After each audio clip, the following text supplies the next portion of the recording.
नमस्कार, सेल्फ में ट्यूटोरियल में आपका स्वागत है। आप देख रहे हैं सेल्फ में ट्यूटोरियल। आज से मैं आपके लिए लेक्चर क्लासेस लेकर आऊंगी हिस्ट्री सब्जेक्ट का, क्योंकि मेरा उद्देश्य है कि मैं 12th क्लास के हिस्ट्री को कंप्लीट करूं। मेरी जिम्मेवारी भी है, हमने आपसे वादा भी किया है। तो मैं वो बात नहीं कहूंगी कि मैं व्यस्त थी या कोई भी प्रॉब्लम था। चलिए काम करते हैं, काम में विश्वास करते हैं, आगे बढ़ते हैं। तो जैसे कि चैप्टर का जो है, चैप्टर क्या है? चैप्टर 7 है। सॉरी, हमने नहीं लिखा। Chapter 7 history 12th class. तो चैप्टर 7 जिसमें पढ़ना है हम्पी, विजयनगर का स्थापत्य, यानी हम्पी या विजयनगर की स्थापना कैसे हुई थी उसके बारे में, architecture of Hampi Vijayanagar. Okay, तो आप देखेंगे इसके पहले पार्ट 1 एक वीडियो अपलोड हुआ है चैनल पे, आप देख सकते हैं 12th क्लास के प्लेलिस्ट में जाके, जिसमें हमने हम्पी और विजयनगर को प्रश्नोत्तर के प्रारूप में, प्रश्नोत्तर टाइप में हमने आपको डिटेल्स में बताया है। लेकिन बहुत सारे ऐसे कमेंट्स आ रहे थे, बहुत सारे विद्यार्थियों ने कहा कि आप प्रश्नोत्तर नहीं, आप टॉपिक वाइज टॉपिक हमें समझा दीजिए ताकि आपका कंसेप्ट जो हो क्लियर हो जाए। तो जैसे जैसे आपके सिलेबस में दिया हुआ है टॉपिक, उसके अनुसार मैं पढ़ाने की कोशिश कर रही हूँ।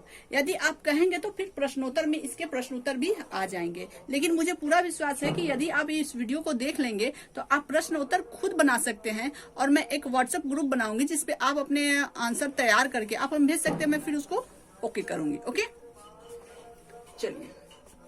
तो आप जानते हैं कि हम्पी है, इंट्रोडक्शन में लिखना है कि हम्पी होता क्या, हम्पी है क्या, विजयनगर और हम्पी में क्या डिफरेंस है, ये सब बातें करेंगे। लेकिन सबसे पहले मैं बता दूं, इंट्रोडक्शन है। तो इंट्रोडक्शन मतलब होता है भूमिका, यानी कि जो चैप्टर हम पढ़ने वाले हैं हम्पी और विजयनगर, हम्पी या विजयनगर, हम्पी को ही विजयनगर कहा जाता है। क्यों, कब, कैसे कहा जाता है, इसकी बात की जानकारी मैं बाद में दूंगी। लेकिन आप एक बात क्लियर कर ले, आपको दो मत नहीं होना है कि हम्पी और विजयनगर क्या है। हम्पी और विजयनगर दोनों है, समय अंतराल में इसका नाम चेंज हुआ है।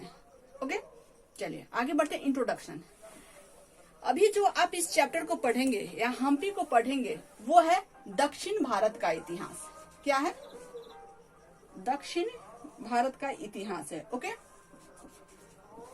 दक्षिण भारत का इतिहास, यानी कि हिस्ट्री में दो बातें ही विशेष रूप से ध्यान में देखी जाती है, एक उत्तर भारत की इतिहास और एक दक्षिण भारत की इतिहास।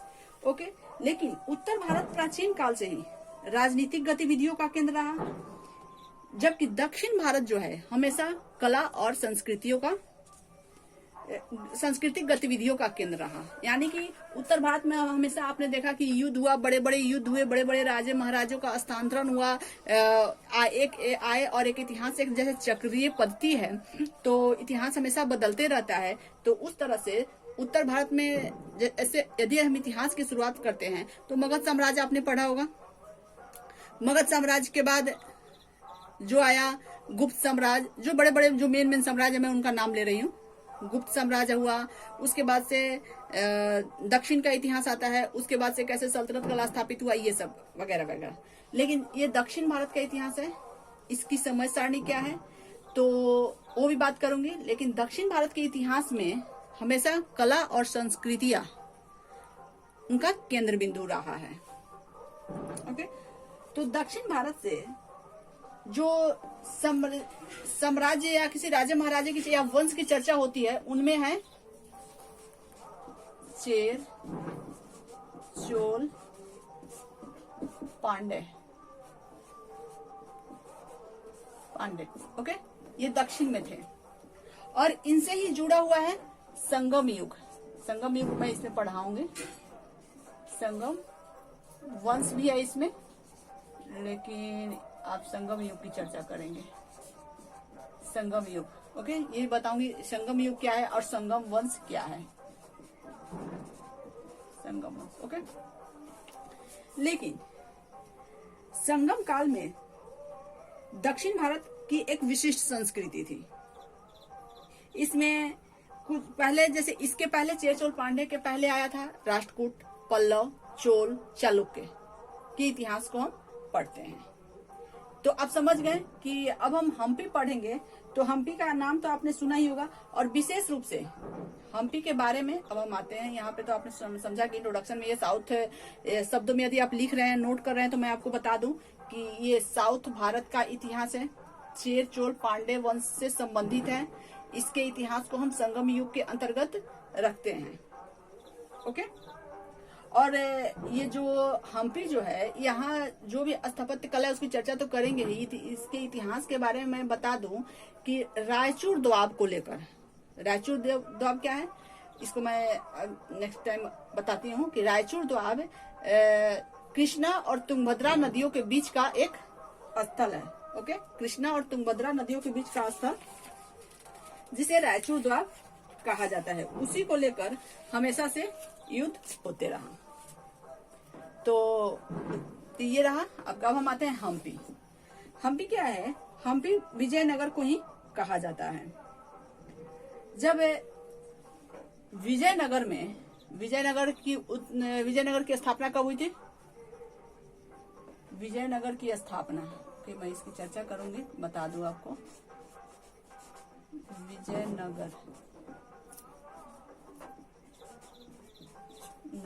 विजयनगर की स्थापना कब हुई थी? इसकी स्थापना हुई थी 1336 ईसा पूर्व में, ईस्वी में, 1336 ईस्वी में। और आपको ये बात ध्यान में होगा कि 1336 ईस्वी में संगम वंश की स्थापना हुई थी। 1336 ईस्वी में संगम वंश 1336 ईस्वी में संगम वंश की स्थापना हुई थी। और ये समय आपको याद होगा कब का है? जब उत्तर भारत में सल्तनत काल की स्थापना हुई थी और ये अलाउद्दीन खिलजी का समय चल रहा था। तो अलाउद्दीन खिलजी के या तुगलक वंश के पतन के बाद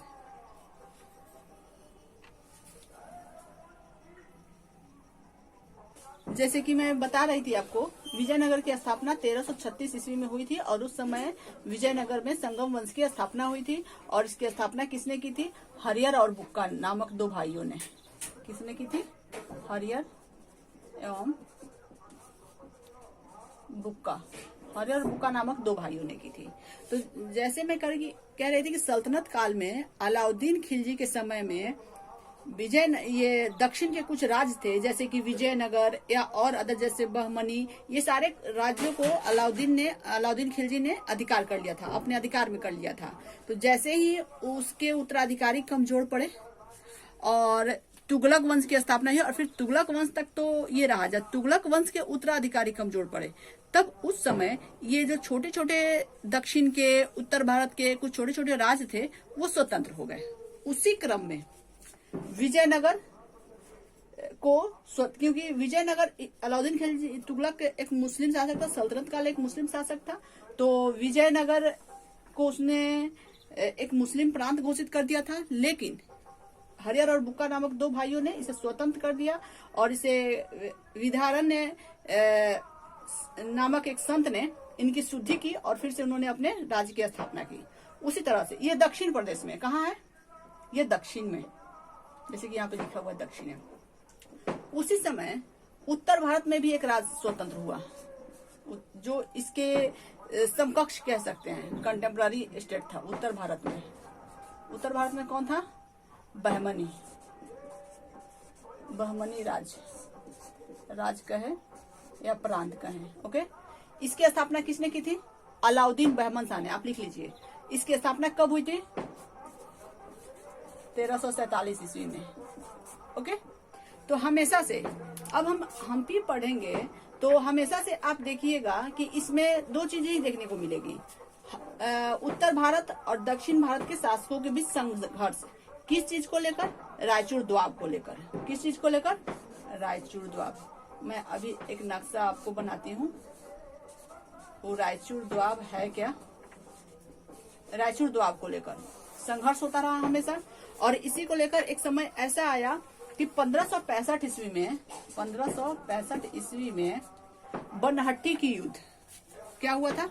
बनहट्टी कहिए तालिकोटा का युद्ध कहिएगा या दक्कन का युद्ध, क्या कहेंगे, 3 नामों से जानते हैं। रायचूर दोआब को लेकर बहमनी साम्राज्य और विजयनगर साम्राज्य के बीच एक युद्ध हुआ 1523 जनवरी 1565 ईस्वी को, जिसे तालिकोटा का युद्ध, तालिकोटा या इसको कहेंगे बनहट्टी या दक्कन का युद्ध। ओके, तो ये परिचय हो गया। तो आप समझ गए, आप समझ गए कि 2 प्रांतों के बीच हमेशा से युद्ध होता रहा। अब हम इसमें पढ़ना क्या है चैप्टर में, हाँ यहाँ एक टॉपिक छूट रहा है जो हमने लिखा हम्पी की खोज। मैं इसके बारे में बात करूंगी कि हम्पी की खोज कैसे हुई, कैसे इसका नाम पड़ा। तो चलिए मैं संक्षेप में बता देती हूँ। जब दक्षिण और विजयनगर और बहमनी के बीच युद्ध हुआ रायचूर दोआब को लेकर, तो 1565 में तालिकोटा का युद्ध हुआ। इसी के साथ विजयनगर का पतन हो गया, इसी के साथ विजयनगर का पतन हो गया। और उसके बाद विजयनगर के पतन के बाद यहाँ के लोगों ने इस स्थान का नाम क्या दिया, हम्पी। विजयनगर के स्थान का नाम दिया हम्पी। ऐसा कहा जाता है कि वहां पे एक पंपा देवी स्थानीय मातृ देवी थी। स्थानीय एक कोई देवी होती है, आपके यहाँ भी, आपके शहर के नजदीक भी कोई ऐसी देवी होती होगी जिसकी लोग जिसमें आस्था रखते होंगे और उनकी मान्यता होती होगी। तो उसी तरह से उस स्थान पे एक थी पंपा देवी जो स्थानीय मातृ देवी थी। उन्हीं के नाम पर इस जगह का नाम पड़ गया हम्पी।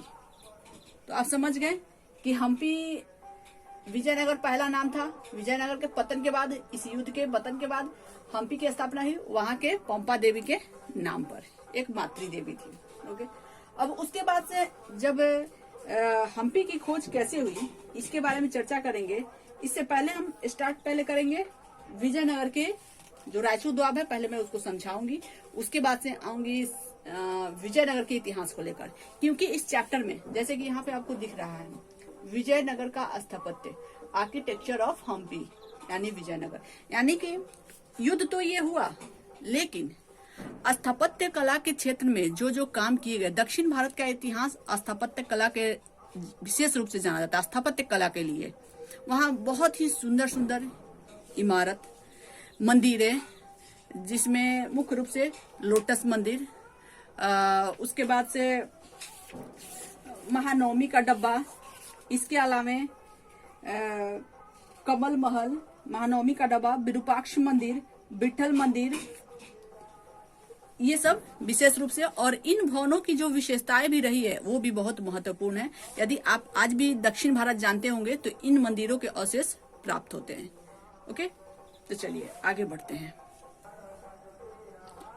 जैसे कि आप यहाँ पे देख रहे हैं नक्शा तैयार है, ये है नीचे यहाँ पे आ जाएगा हिंद महासागर, हिंद महासागर, हिंद महासागर हो गया, ठीक है। और ये जो है दक्षिण भारत का मानचित्र है, क्या है, यहाँ पे मैं लिख देती हूँ, दक्षिण भारत का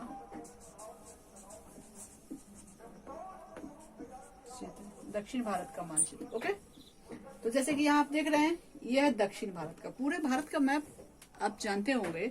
तो उसका दक्षिण का हिस्सा हमने काट लिया है, क्योंकि हम्पी के इतिहास के बारे में यदि हम पढ़ते हैं तो वो है दक्षिण भारत का इतिहास।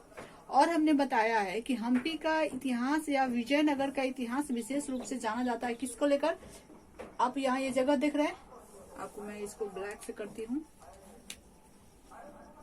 रायचूर दोआब को लेकर। किन नदियों के बीच, तुंगभद्रा और कृष्णा। कौन, ये विजयनगर साम्राज्य हुआ और ये ऊपर हुआ बहमनी,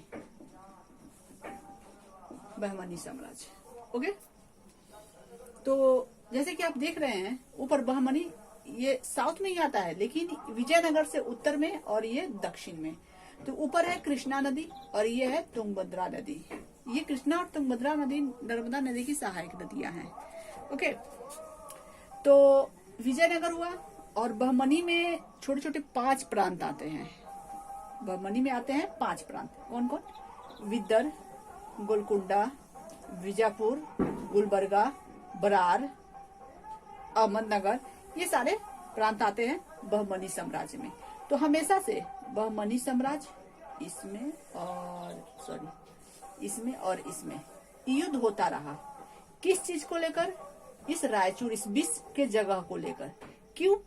अब मैं कारण बताती हूँ कि रायचूर दोआब को लेकर हमेशा से युद्ध होता रहा, क्योंकि ये दो नदियों के बीच में स्थित है। रायचूर दोआब जो है दो नदियों, कृष्णा और तुंगभद्रा नदियों के बीच में स्थित है। मेरा नक्शा जो है वो क्लियर नहीं है। आप जब भी नक्शा बनाए क्लियर बनाए, क्योंकि आप अगर अच्छा नक्शा बनाते हैं तो आप क्लियर बनाइए ताकि और समझ में आए। क्योंकि मुझसे नक्शा एकदम क्लियर नहीं बन पाता है, ये मेरी कमजोरी है, लेकिन मैं फिर भी कोशिश की हूँ ताकि मैं आपको समझा सकूं। ओके, तो इस रायचूर दोआब को लेकर कृष्णा और तुंगभद्रा नदियों के बीच में, क्यों? ये जगह जो था बहुत महत्वपूर्ण था। पहला, यदि आपसे क्वेश्चन पूछा जाए कि रायचूर दोआब को लेकर दोनों राज्यों के बीच युद्ध क्यों हुआ, इसलिए क्योंकि ये रायचूर दोआब बहुत इंपॉर्टेंट है। एक तो दो नदियों के बीच में जो जगह होता है उसे दोआब कहते हैं। दो आबों के बीच का रास्ता दोआब कहते हैं, क्योंकि वो जगह जो होता है वो बहुत ही उपजाऊ होता है। क्योंकि हर साल बाढ़ का पानी, नदियों का पानी उस पे आता है और जाता है। इसे मिट्टी हर साल बदलते रहता है और मिट्टी बदलने से वो भूमि जो होती है बहुत ही उर्वरा युक्त यानी उपजाऊ भूमि होती है। तो इस खेती किसानी के हिसाब से भी ये इम्पोर्टेंट है। दूसरा, रायचूर दोआब जो है नदी, ये एक नदी है और इससे जल मार्ग द्वारा विदेशों के साथ व्यापार किए जाते थे। तो व्यापार की दृष्टि से भी ये महत्वपूर्ण है। ओके, तो ये रहा बहमनी और विजयनगर के बीच के युद्ध का मेन कारण, मुख्य कारण। ओके, और इसी को लेकर पूरा विजयनगर साम्राज्य युद्ध में उलझा रहा। किससे? बहमनी से। और लास्ट में ऐसा सिचुएशन आया कि बहमनी ने विजयनगर साम्राज्य को परास्त कर दिया और इस तरह से विजयनगर साम्राज्य का पतन हो गया। ओके, आप समझ गए होंगे। मैं आऊंगी अब जल्द से जल्द विजयनगर साम्राज्य के वंश के बारे में, यानी कि विजयनगर साम्राज्य में कौन कौन से वंशों की उत्पत्ति हुई, कौन सा वंश प्रमुख था, उसके बारे में चर्चा करेंगे। थोड़ा सा आप देख लेते हैं। आप तो ये मैटर समझ गए यहाँ पे। अब थोड़ा सा जा जाइए दक्षिण भारत के नक्शा, यदि आप पढ़ रहे हैं तो समझ जाइए कि दक्षिण भारत के साइड में जाए यहाँ, तो दक्षिण में भारत के नक्शे में पूरब में क्या है? तो पूरब में अरब सागर, पूरब ये है। ओके, अब मैं बता देती हूँ ना, हमेशा मैप को आप है ना ऐसे करके करें, ऐसे उत्तर, दक्षिण, पूरब, पश्चिम। ओके, तो ये जो है पश्चिमी भाग है, पश्चिमी भाग, ये पूर्वी भाग, ये दक्षिणी भाग और इसका ऊपर जो हो जाएगा उत्तरी भाग। ओके, तो यहाँ पश्चिम में क्या है? अरब सागर। पूरब में क्या है? बंगाल की खाड़ी। दक्षिण में क्या है? हिंद महासागर। और हिंद महासागर में ही ये श्रीलंका स्थित है जो इसका पड़ोसी देश है। ओके, तो आपको समझ में आ गया होगा। एक दिन मैं मैप भी बता दूंगी यदि आप चाहेंगे तो। जहां तक हिस्ट्री से इस चैप्टर से जो था संबंधित वो हमने आपको बता दिया। अब हम चलते हैं विजयनगर साम्राज्य के वंश परंपरा, या ये कहें इस तरह से भी कह सकते हैं कि विजयनगर साम्राज्य का संक्षिप्त इतिहास। क्वेश्चन ये भी बनता है कि विजयनगर साम्राज्य के संक्षिप्त इतिहास के बारे में लिखें, तो आप लिख सकेंगे कि विजयनगर साम्राज्य में 4 वंशों का उदय हुआ। कौन कौन से? संगम वंश, सुलु वंश, तुलु वंश और आरवीडू वंश। चलिए मैं लिखती हूँ, लिखकर मैं आपको बताऊंगी कि कैसे क्या करना है। जैसे कि आपने देख लिया दक्षिण भारत का इतिहास। अब हम चर्चा करेंगे विजयनगर का संक्षिप्त इतिहास के बारे में।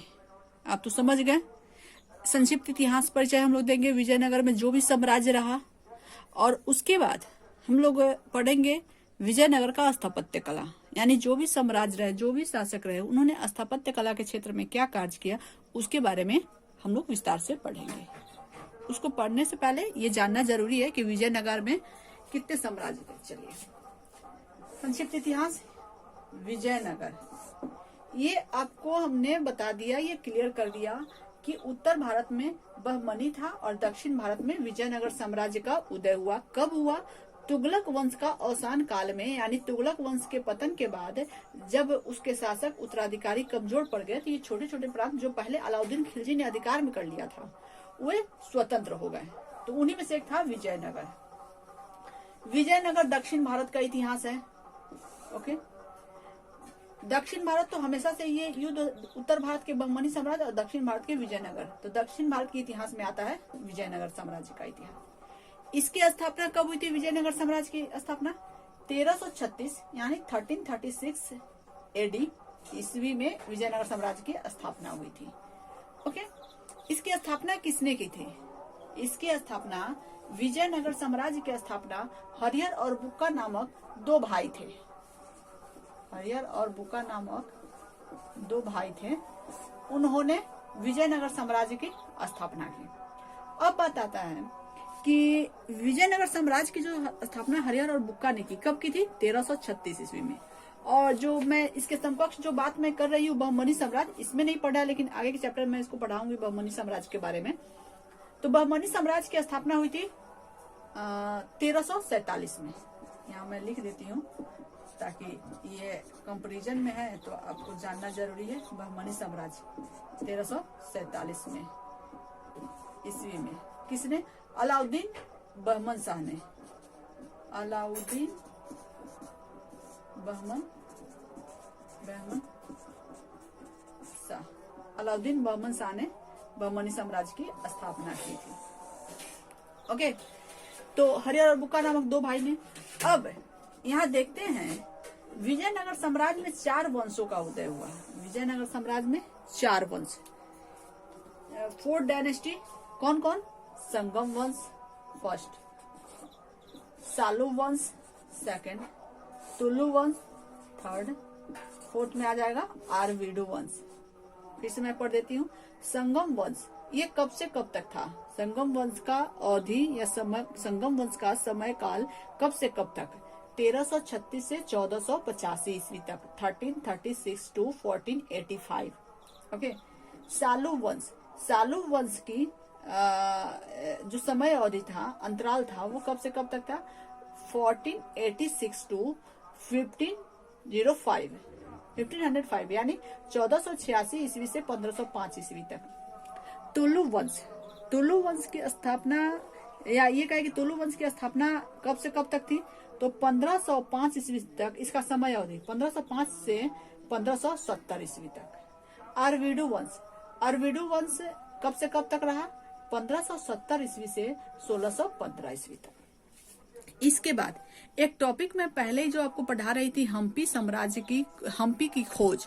तो हम्पी की खोज तो मैं पहले ही बता चुकी हूँ। विजयनगर साम्राज्य में विजयनगर पहले था, उसके बाद विजयनगर का जब पतन हुआ तालिकोटा युद्ध के बाद, उसके बाद से हम्पी का उदय हुआ। फिर हम्पी वर्तमान इतिहास में, यदि आधुनिक भारत के इतिहास की चर्चा करते हैं तो उसमें हम्पी की खोज सबसे पहले कब हुई थी, तो उसको हमने उस पर डिटेल चर्चा नहीं किया, क्योंकि जब तक आप इस पूरे वंश को समझ नहीं लेते, विजयनगर का पतन आप पढ़ नहीं लेते, उसके बाद कैसे हम्पी नगर का उदय हुआ, फिर कैसे हम्पी को वर्तमान साम्राज्य में या कहे आधुनिक भारत में खोजा गया, उसकी चर्चा हम लास्ट में करेंगे। ओके, तो संगम वंश, संगम वंश की स्थापना किसने की थी? तो आप ये समझ लीजिए, संगम वंश की स्थापना हरिहर और बुक्का नामक 1336 ईस्वी में, क्योंकि सालू वंश के भी संस्थापक अलग है, तुलु वंश के भी संस्थापक अलग है, और विडू वंश के भी संस्थापक अलग हैं। जैसे संगम वंश, तो संगम वंश में आ जाएगा हरिहर और बुक्का, हरिहर एवं बुक्का। मेरी हैंडराइटिंग थोड़ी अच्छी नहीं है, थोड़ा समझने की कोशिश कीजिएगा, और कहीं नहीं समझ में आए तो आप कमेंट सेक्शन के माध्यम से बताइएगा। तुलु वंश, तुलु वंश के जो संस्थापक था वो था वीर नरसिंह। सबसे पहले आता है संगम वंश, संगम वंश में आता है सालू वंश। सालू वंश का संस्थापक नरसिंह सालू। सालू वंश का संस्थापक कौन था? नरसिंह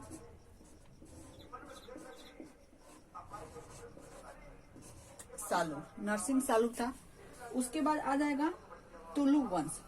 तुलु वंश के संस्थापक कौन थे?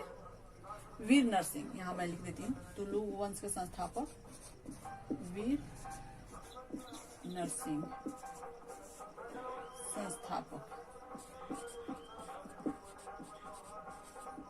संस्थापक वीर नरसिंह, ये तुलु वंश के संस्थापक वीर नरसिंह। ओके, और आरवीडु वंश के संस्थापक तिरुमल। आरवीडु वंश का संस्थापक कौन था? तिरुमल। ओके, ये तिरुमल था संस्थापक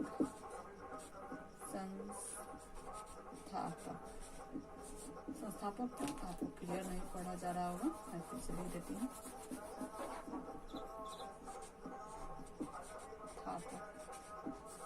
संस्थापक था तिरुमल। ओके, तो आपने ये देखा।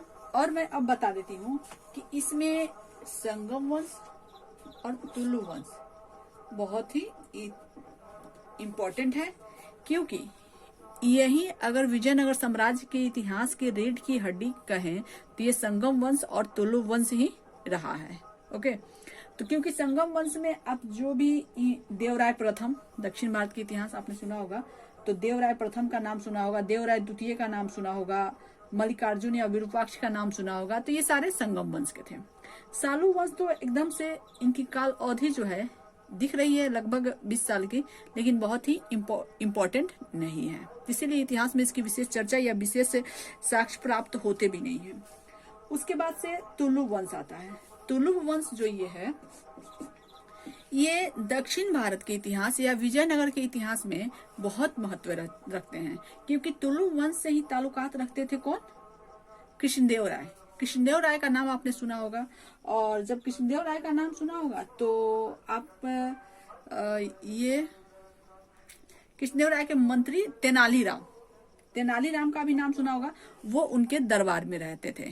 तेनालीराम की बहुत सारी कथाएं आती है, आप टीवी पर भी देखते होंगे, बहुत सारे बचपन में हम लोगों ने कहानियां भी पढ़ी है तेनालीराम की। जैसे अकबर और बीरबल की कहानियां प्रचलित है, उसी तरह दक्षिण भारत के इतिहास में कृष्णदेव राय और तेनालीराम की भी कहानियां प्रचलित है, जो किस वंश से ताल्लुकात रखते थे?